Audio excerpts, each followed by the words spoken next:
ท่าไหร่ นั่น ละ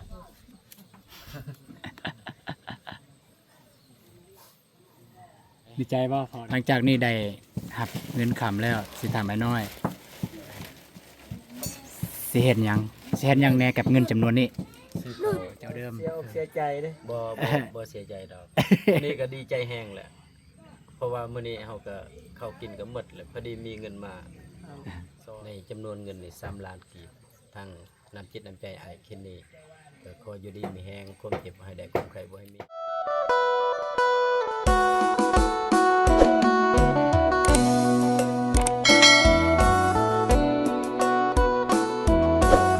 พี่น้องเปิดภาพมาแต่เราเดินทางมาแต่พุละเพื่อนน้องเดิมพี่น้องเอ้ยเดินทางมาพี่บ้านปลาไหลพี่น้องพอได้จือบ้านน้องทวีบ้านน้องดาแล้วก็บ้านสร้างน้อยพี่น้องหรือว่าไอ้น้อยพี่น้องพูดมากับเบาเจ็บพี่น้องปูสบายดีเด้อสบายดีก็ค่อนข้างว่าเดินทางมากก็มันอยากฮ้อนแดดจังหน่อยฮ้อนอยู่ในฮ้อนพี่น้องเลยที่แวะมาบ้านไอ้น้อยมื้อนี้ก็มีเรื่องน้อยหนึงพี่น้องแต่ว่าก่อนสิเข้าไปหากับไปพายสบายดีเด้อสบายดีพ่อแม่พี่น้องหมดสุขสุขคนยินดีต้อนรับ2อาตูนแนลเส้นเก่าเส้นเคยสำหรับ EP นี้พี่น้องเนาะก็พอดีพาเบาเจ็บเพิ่นมาเพราะว่าเพิ่นว่าเพิ่นมีงบพี่น้องงบงบภายในเบาเจ็บจือแล้ว มีน้องหวานใจน้องทวีตะวงแล้วก็ไอ้น้อย งบไอ้น้อยแต่ว่าอยากขอฮู้งบไอ้น้อยนี่งบเท่าใด คือเราเคยหาอายเพิ่นไปซอยน้องหวานใจ แต่ว่าก่อนหนั้นเราก็ได้ให้ส่วนหนึ่งแต่ว่าส่วนที่เหลือเราก็มาให้มานั้นเนาะ แล้วประมาณจักล้านบอกได้บ่ ได้3 ล้าน โอ้3 ล้านเจ้าของเพิ่นฮู้แล้วบ่ เนี่ย ยังบ่ เพราะว่าเขานัดแล้วว่าสิมาเอาเงินให้ อ๋อโอเคพี่น้องแต่ว่าสิพาพ่อแม่พี่น้องไปหาทางไอ้น้อยแล้วก็สาวน้อยนำกันเลยมอบเงินที่ทางไอ้น้อยเพิ่นได้ไปซอยน้องน้องๆวันใจเมื่อนั้นท่านก็คือน้องวันใจเพิ่นเฮ็ดจนแล้วกระทางผู้ใหญ่ใจบุญเพิ่นได้มีน้ำจิตน้ำใจให้น้ำมูกน้ำมันทางไอ้น้อยเพิ่นก็คือในจำนวนเงิน3 ล้านกีบพี่น้องถ้าเป็นเงินดอลก็ประมาณอยู่เท่าไหร่150ดอลถ้าเป็นเงินบาทก็ประมาณอยู่ 3,000 บาท 3,000 กว่าบาทประมาณนั้น 5,000 5,000 บาท5,000เด้อ3 ล้านแม่นแหละ 5,000เด้อพี่น้องบ่ตุนบ่ผิดไปหาทางไอ้น้อยเพิ่นเลยเพิ่นเพื่อนเพิ่นอยู่เพิ่น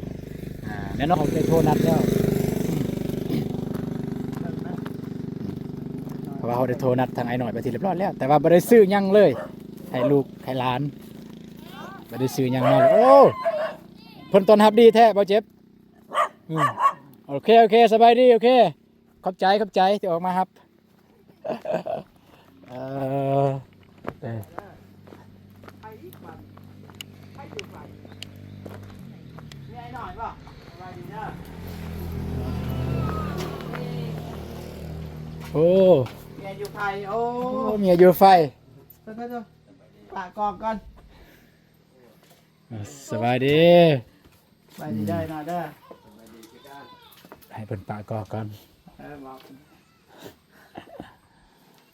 พอดีละเป็นเงินที่แทนเลย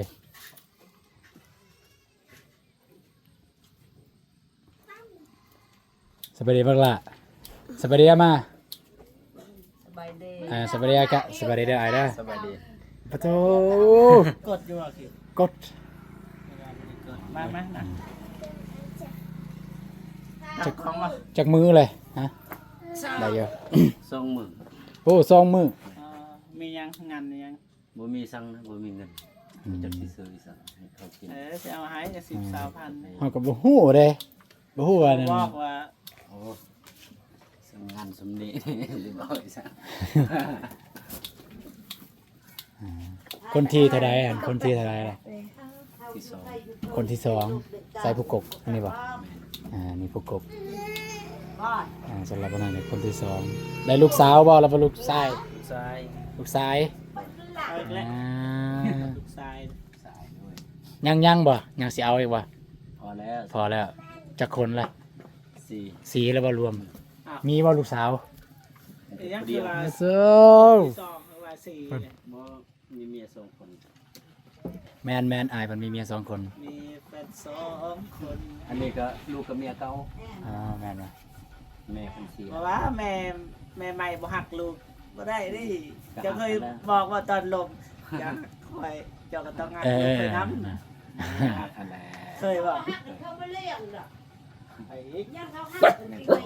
มันเท่า แม่เฒ่าบ่เนี่ย แม่ แม่ของแม่ แม่ ไม่จอมเกอ ไอ้ยังแม่ของ ฮะไม่จอมเกอ กัดก็ไม่เจ้าเลยก็เจ้า เอ เขาบอกมึงก็บอกเอาไงให้บัตร แอมไออ๋อมึงไม่ก็จอม กัดก็ไม่เจ้ามึงก็ไม่บอก อ๋อสักกันสั้นเนี่ยไอแอปเปิลบ่ได้บอกแล้วว่ามีไอน้องอยู่หันอยู่พี่ แนะนำเบิ้งแนะนำเบิ้ง ก็บอกให้แล้วแม่เฒ่าบ่ฮู้ดอก แนะนำเบิ่งให้เพิ่นฮู้ เดี๋ยวเอาเลยเอารอ แล้วนี่ก็แม่เฒ่าอันนั้นแม่เฒ่ามันบ่ฮู้ดอกเขาแนะนำอยู่ดอกตะกี้ แนะนำบ่ เออเพิ่นก็ฮู้ไอ้น้องเฮาอยู่หั่นหลายคน แม่น เพิ่นบ่ฮู้บ่ ฮู้แม่เฒ่า น้ำน้อยหนาวกูเจ้าใบไม้มาเอาไปกันหนักกับกูเจ้า เมาพี่ดำเมา เอาไหน เมา เมา เมาคุณเมา เมาเมากูเจ้าตุ้ยมองแต่เป็นหมอกูเจ้าก็กูเจ้ามาพิการกับกูเจ้า ก็คดีก่อนนะ บ่ได้นุ่งเสื้อบ่กล้าทายปานใดเดี๋ยวนี้ไอมันเข่งขัด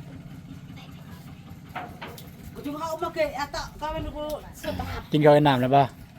ยัง ยัง ท่านนี้นึงเขา ยังบ่ทันได้นึ่งข้าวเลย อืมน่ะ มาไม่ เอ จบ อจ้ะ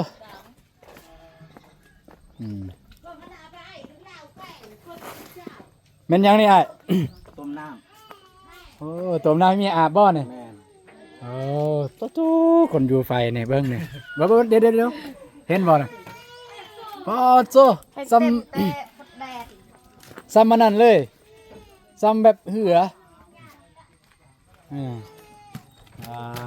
มันแต่อายบ่เฮ็ดแนวนี้ แม่น อืมแม่นแล้วเนาะโอ้คันเฮาบ่เฮ็ดผู้ใดสิเฮ็ดเนาะให้เมียบ่ติดอกคนมีพี่น้องหลายมีพ่อมีแม่ก็มีพ่อมีแม่มาซอยเบิ่งเด้เนาะ โดย แต่ว่าเฮาบ่ได้มีผู้ใดก็เบิ่งกันเองนั่นแหละอืมอืม ต้มน้ำให้เราอาบ หากระซองมื้อบ่ โดย อ๋อ มาส่งมือ หากระซองมื้อ ที่6ตอน3โมงโมงสิเจ็ด อืมวันที่6ตอน3 โมงมสิแจ้ง เขาไล่วันที่หยังหั่นลูกเกิดวันที่หยังเขาไล่วันที่6เลยบ่ แม่นตรงมันแจ้งแล้วได้3โมง 3 โมงเช้าบ่ แม่น3โมง วันที่คืนวันที่5แต่ว่ามื้อที่6 แม่น คืนมันคืนวันที่5 คืนวันที่ คืนวันที่5เกิดอะนะ เอาจังไดก็ใหญ่ยาวเด้อ 5โดย เออ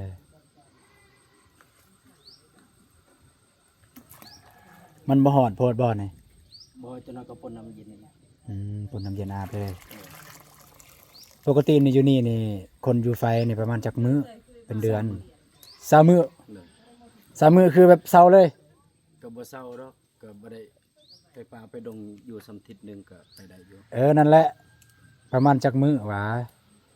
คันเฮาปดกรรมก็3มื้อบ ทก็ซำนั้นแต่ว่าอยู่กรรมแบบว่าอยู่แต่เฮือนครัวจังซี่อยู่แต่เฮือนไฟจังซี่นะคือทางบ้านเฮาเนี่ยอยู่พุ่นนี่ก็เป็นเดือนก็มีได้ บ่อิงตามกัน เพราะว่ายัง มันงานคุยเรียก เพราะว่าเว้าเรื่องผลกระทบท้องนี่ท้องน้อยบ่จังซี่ผู้หญิงก็ต้องเอาน้ำฮอดมาประทับใส่เด้ มาประกบใส่เด้อืมนี่แหละเรียกบ่เจ็บเบิ่งเด้อต่อไป บอกว่าเบาเจ็บน่ะบ่ตูนเบิ่งเด้อเจ้าให้ นี่แหละกำลังสิเว้าบ่ตูนนี่ลายต่อไป บ่ตูนลายต่อไปนี่แหละจังซี่แหละแต่ว่าบ่ตูนก็ยังสิเกียมเด้เกียมนี่แหละหาฟืนหาไฟมาไว้เลย กันสุดแล้วตัวนี้นี่ ที่เกียมไว้ทาเลย ไปแล้ว โอ้สองมือกับมือเดียวกันเรือ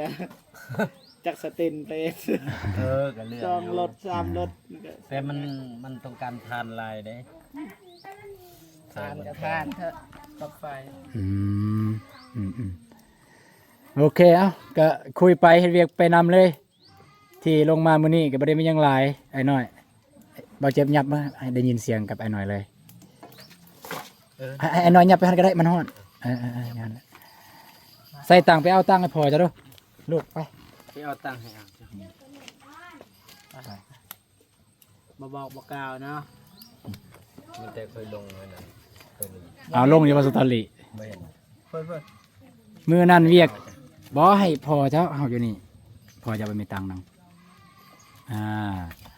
มื้อนั้นนั่นเวียกของอ้าย หน่อย โทรหาแล้วก็คิดว่าไอ้หน่อยสิไปบ่ไปซ้ำเนาะ หน่อยบ่ครับ ข้าวเวียกว่าไปบ่เวียกเอื่อยมื้อนั้นเอื่อยผู้แขน ไป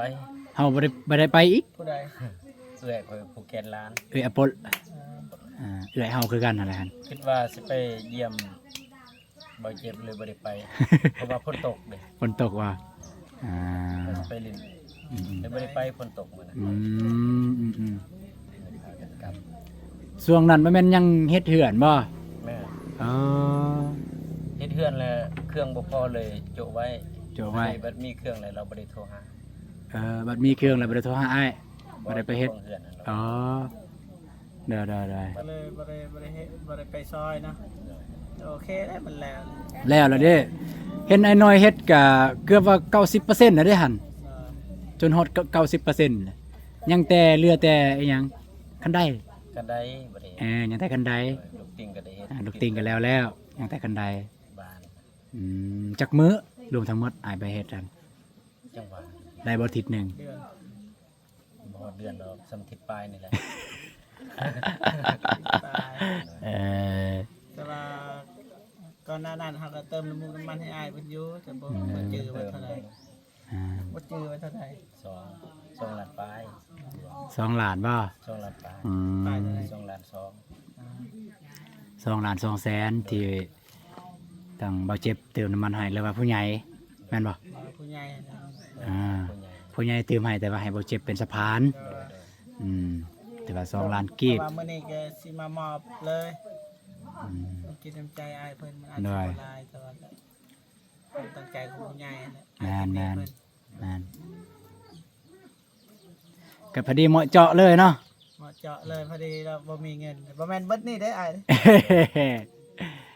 เอาจังซี่ซะเพื่อเป็นการต้อนรับสมาชิกใหม่ นะ ไปเอาฝ้ายผูกแขนลูกแล้วก็วางไว้เลย มาแล้วอันนี้ บ่ได้บ่ บ่ได้ เออ แห้งอ้ายเพิ่น แม่นบ่แม่นก็พอดีเลยเหมาะเจาะเลยทางอ้ายเพิ่นพอดีได้ซื้อน้ำกาแฟกาแฟ เมื่อซื้อน้ำแล้วไปซื้อข้าวมื้อแรง ซื้อข้าวเลย ข้าวหมดแล้ว เออ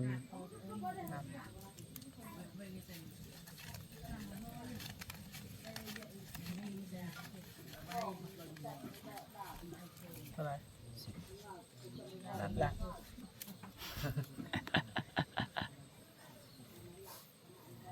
ดีใจบ่พอได้เงินไปนั่งน้ำพอไปคนทางหลังก็ได้ อ๋อจะได้พอบ่ให้คือเก่าซื้อเขาเท่าไหร่ นั่นเลย พอเบิดเลยสำหรับอ้าย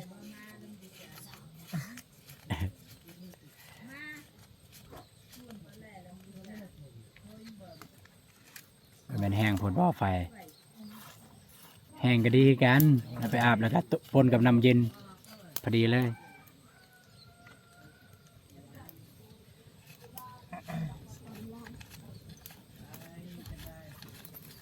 เบิดเลยสำหรับ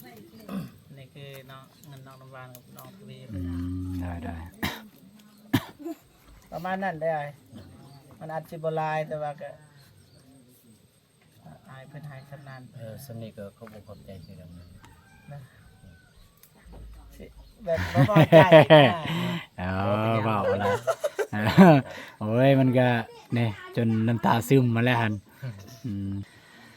อ๋อ นี่เลยคิดจังได๋ ก็ พอบ่ซั่นน่ะ ก็คิดอยู่อันนั้นทางผู้ใหญ่เพิ่นก็บ่จักสิว่าล่ะแบบเฮาก็บ่คิดว่าผู้ใหญ่เพิ่นสิตอบแทนบุญคุณของเฮาอะนะเฮาก็ไปช่วยเหลือของเพื่อนน้อง อื น้องวันใจ น้องวันใจ คืออายเพิ่นก็อยากช่วยเหลือ โดยอยากช่วยเหลือน้องวันใจก็ทางเฮาก็บ่คิดว่าทางอ้ายเพิ่นก็มาตอบแทนน้ำใจของเฮาอีกก็ขอบคุญขอบคุณทางอ้ายคิดนี่ขอให้อยู่ดีมีแรงให้สุขภาพเข้มแข็งทาง FC เฮาทางทีมงานบ่าวตุนบ่าวเจ็บอ้ายคิดนี่ขอให้อยู่ดีมีแรงเด้อสาธุ อืมได้สมมุติว่าต่อไปอยู่แถวไก่แถวเคียง มีเคสแบบคล้ายๆแบบนี้แล้วก็หาอายอีกอายว่าจังใดสมมุติว่าหาอายไปซอยพวกน้องแน่ ไปซอย ยัง ไปซอย ได้อยู่ ซอยใดเนาะ โดย อืมติแต่ว่าตอน เฮาบ่อันนั้นบ่ปฏิเสธเรื่องซอยงาน อ๋อ ซอยได้ บ่เรื่องการซอยเรือเนี่ยบ่ปฏิเสธถ้าซอยใดคือซอย โดย อืม แต่อายเพิ่นบอกแล้วแต่ต้นนะอายเพิ่นว่าอายเนี่ยเฮ็ดบ่เป็น แม่น บ่เป็น เฮ็ดบ่เป็น บ่เคยเฮ็ดก็กระเทินทางทีมงานมาหาก็จะเป็นไปงามขี้ไล่ก็ แต่ว่าบ่ตูนก็เห็นในความตั้งใจของอายเพิ่นได้คือตั้งใจเฮ็ดนั่นน่ะแม่นอยู่ว่าบ่เป็นแต่ว่าตั้งใจเฮ็ดเท่าที่พี่น้องเมื่อกี้นี่มันร้อนพี่น้องอุณหภูมิรับบ่ได้มันร้อนแห้งแล้วก็มันออกเองเอ้าบัดนี้ก็สิถามคำถามต่อไป หลังจากนี้ได้รับเงินคำแล้วสิถามไอ้น้อยสิเฮ็ดหยังแหน่กับเงินจำนวนนี้ ซื้อข้าว ซื้อข้าว โดย ที่คิดในใจนี่มีหยังแหน่ มีอะไร ที่ ซื้อข้าวซื้อเกลือไปนัว แต่ว่าแต่หลักๆนี่อยากซื้อข้าว โดยหลักๆซื้อข้าว บ่มีว่าเขาวกิน บ่ อ่า เบิดมันตั้งแต่มื้อใด หมดเงินตัวหัวหน้าไอ้คิดนี่ให้มานั่นซื้อข้าว ซื้อข้าวคือกันบ่ เข้าเบิดนี่ตั้งแต่มื้อใดเขา มื้อนี้ มื้อนี้แหละ มาสุดท้ายแล้วนี่ ไอ้หลี โดย ตัว มา ตี้ สุดท้ายแล้วมื้อนี้กำลังสินึ่งข้าวมื้อนี้มื้อเดียวเลย โดย ตัวตี้ เงินก็มาปุ๊บ เงินก็มาปุ๊บพอดีได้ไปซื้อต่อ ฟันบ่เมื่อคืนนี่ ฮะ ได้ฟันบ่เมื่อคืนนี่ ฟันอยู่ ฟันว่า ได้ปลา เอาแต่ว่าเนาะ อ่อนเลย ไปใส่มองอยู่ห้วยลำพันพันว่า เท่าใดปลานะ กันลายอยู่เต็มกระคอง เต็มกระคองเด้นี่ก็เต็มมือเลย เต็มมือเลย เออเนาะ แต่ว่าได้เงินจำนวนนี้ก็สิไปซื้อข้าว โดย ซื้อเกลือเป็นนวลให้ลูกกิน โดย อืม เมียอยู่ไผก็บ่ได้กินสั่งบ่ได้ซื้ออาหารการกินมีแต่จำแจว จำแจวเลย โดย พอดีเลยเนี่ย ได้บ่นั่นน่ะ ซื้อซองกระสอบเรือนั่นเดี๋ยวซื้อกิน อืม ได้ปะจักซอบประมาณเท่า สอบ1,500,000เส้น5แสน6แสน5 650,000ว่ะ โดย อันนี้650,000 แสนหาล้านสาม ประมาณอยู่ได้3ซอบ ล้านสาม อืม3ซอบ4ซอบนั่นแหละ สมมุติว่าข้าว4ซอบอยู่เฮือนน่ะกินได้จักมื้อได้จักเดือน ก็คือตะเกียงก็เด็กน้อยบ่สุกินบ่ได้เดี๋ยวนี้เด็กน้อยก็ใหญ่แหละ อ๋อบ่ติดอกเด็กน้อยก็เริ่มใหญ่ได้สมนี่ๆๆจังซี่ สอบละเดือน นี่ก็สอบละเดือน โดย คือสำนีนี่กำลังกินข้าวเปลืองได้ โดย เปลืองได้สำนีแบบเพราะว่า สำนี้สำ บ่มีเวลาเนี่ย บ่ได้กินแท้สำนีทิม ทิม กินทิมโดยที่บ่ฮู้ว่าผู้ใหญ่หรือว่าผู้เป็นพ่อเป็นแม่หางสำซาสิได้ ข้าวสอบหนึง กับลมรอดตาย อ่า ลมลุกคุกคานได้ มือหนึงก็แบบยาฉีดยานำเข้าเขาให้เงินก็3แสน4แสนก็ไปซื้อข้าวเจ้าก็4แสนสอบ คันฉีดยานี่ก็สมมุติว่ามีคนฉีดยาอาจสิฉีดบ่ ก็ซีดหั่นแหละเฮ็ดได้นะเฮาบ่มีเงิน อืม บ่มีปัญหา สมมุติว่าในสมมุติสวนกาแฟในเฮกตาร์หนึงแล้วให้อายฉีดอาจสิคิดนำเท่าใดผม ยิงตามผู้เจ้าของสวนนี่ต้อง แล้วแต่เจ้าของสวนอีตน ก็ปกติเท่าไหรเอาราคาปกติ ปกติเลยอายคิดว่าตามสมมาพระคนสำหรับอายคิดว่าอายใส่แหงสำนี้เสียงเป็นเสียงตายสำนี้เพราะว่าเรื่องกับยาเด้ โดย กับยาเด้เฮาก็ต้องบอกเรื่องค่าจ้างนี่มันอีกแบบหนึงเด้ โดย แต่การเป็นมื้อนี่น่าจะประมาณบ่เกินละ200,000กว่า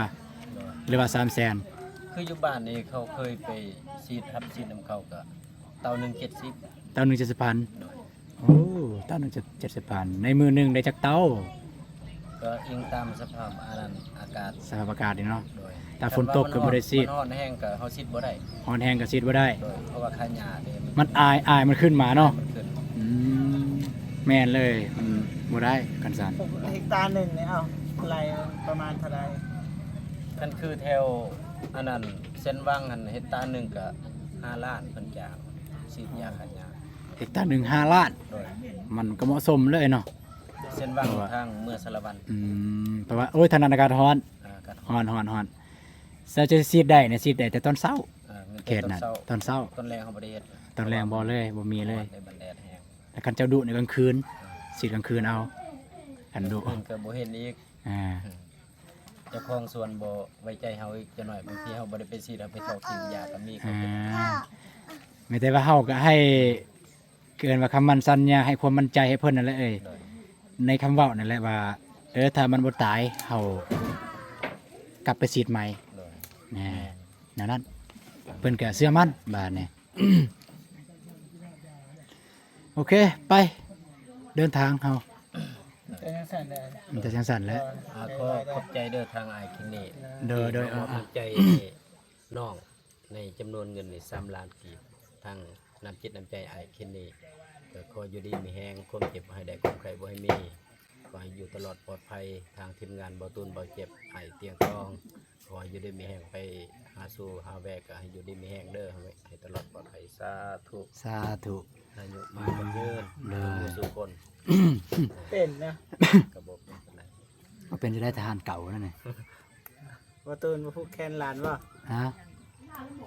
พวกใดบ่ ได้ เฮาคนนอกคนนาเด้ ได้บ่เป็นหยัง ยันว่า แบบว่า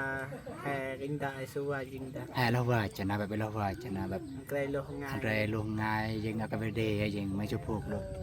อัน ให้ อัน เจ้า อ้อยหับตักไอ้อลุง กับเจ้า บัลดีกว่าบัลซะบัลดีกว่าซะเอาไปพี่น้องเอ้ยจะได้กลับกันได้บัดนี้เด้อ โดย กะจังได้ก็สู้ๆเด้อ โดย มีหยังก็จะได้ติดต่อหากันนั่นแหละ คือเก่านะเฟซเก่า เฟซเก่าเจ้าเดิม เสียอกเสียใจเลย บ่เสียใจดอกนี่ก็ดีใจแฮงแหละเพราะว่ามื้อนี้เฮาก็เข้ากินก็หมดแหละพอดีมีเงินมาซอย ว่าเรียกว่าไอ้ว่ามันลายกว่านี้ บ่คิด ผมคิดว่า บ่มีสำใดก็เอาบ่ว่า บ่มีก็บ่ บ่ มี มีก็บ่เป็นหยังคงหน้าที่งานเฮาไปซอยนี่ คือสิว่ายังไงแบบนี้ความหมายของไอ้หน่อยเพิ่นเนาะไอ้หน่อยเพิ่นนั่นเต็มใจอยากไปซอยคือแบบว่า โดย อยากเป็นส่วนหนึ่งในการซอยเรือในครั้งนี้ โดย อันนั้นโดยที่บ่ได้คาดหวังว่าสิ่งตอบแทนเป็นเงินเป็นอหยังก็ตามแต่บ่ได้คาดหวังสิ่งเหล่านั้น แต่ว่าด้วยคุมรู้สึกแล้วก็ตั้งใจตั้งแต่ต้นคืออยากไปซอย อยากเป็นส่วนหนึ่งในจุดนั้นนะแต่ว่าในมื้อนี้ทางผู้ใหญ่เพิ่นก็บ่ได้มองข้ามความตั้งใจของไอ้หน่อยเพิ่นทางผู้ใหญ่เพิ่นก็เลยมีน้ำใจอาจจะบ่ลวงลายอย่างที่กับคนอื่น แต่ว่าเพิ่นก็ให้มันก็ลายสำหรับเฮาเลยเด้ โดย มันไม่ได้น้อยเด้มันลายสำหรับเฮาเด้ หาเงินบ่เป็นก็หลายเติบ เด้อ หลายอยู่ ประมาณนั้นไปน้องอย่างที่ไอ้หน่อยเพิ่นอยากซื้อถึงประมาณนั้นไปเฮากลับก่อนเด้ก็สิไปหาทางน้องอันนั้นก่อนน้องทวีอย่ามันมืดมันคำเพราะว่ามาทานก็มันอยากสวยๆแน่แล้วจังไงไปพี่น้องเดินทางพี่น้องสิได้กลับแล้วตะเวนสิตกดินโอ้ยเฮากลับคำบ่ได้เด้ไม่ได้ว่าสิไปหาน้องทวีแล้วก็ได้กลับเลยพี่น้องนะน้องเอ้ยก็สำหรับคลิปนี้บ่ตูนสิได้จบคลิปเพียงเท่านี้ก่อนพี่น้องก็บ่ได้มีหยังหลายแต่บ่เจ็บกับบ่ตูนก็แวะมาหาทางไอ้น้อยเพิ่นพี่น้องเพราะว่าแวะมาให้น้ำจิตน้ำใจของไอ้เคนนี่หรือว่าของผู้ใหญ่ใจบุญเพิ่นเราก็เป็นสะพานบุญให้เพิ่นพี่น้องเนาะเอาสุดท้ายท้ายสุดนี้ก็บ่ตูนก็ขอบคุณทางไอ้เคนนี่หลายๆเด้อที่ให้บ่เจ็บบ่ตูนเป็นสะพานบุญในครั้งนี้แต่ก็ขอให้ไอ้เคนนี่จงมีสุขภาพแข็งแรงอายุมันคนยืนปรารถนาสิ่งใดขอให้ได้สิ่งนั้นดังสมการปรารถนาทั้งครอบทั้งครัวเด้อไอ้เคนนี่เด้อไปเจอกันคลิปต่อไปเด้อพี่น้องสำหรับคลิปนี้สบายดีเด้อพี่น้องไปบ๊ายบาย